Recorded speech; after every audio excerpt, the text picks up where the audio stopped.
dirisha bado halijasafishwa, sasa tunakwenda kulisafisha. Hili ni dirisha bado halijasafishwa, sasa tunakwenda kulisafisha. Haya, mwaga maji kwanza, limwagie maji kwanza Mary, alafu ndo tuanze kusugua na sabuni. Tena mwagia maji na upande wa pili hapo. Haya, nimalizie kulifunga hapa ili usije tukaloanisha ndani. Haya, dada anza kusugua hapo. Okay.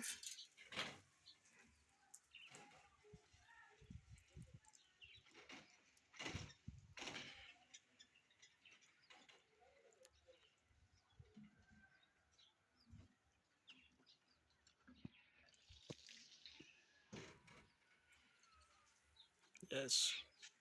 Hii ni training ya usafi kwa mabinti wetu kwa ajili ya usafi wa madirishani. Haya ni madirisha ya nje.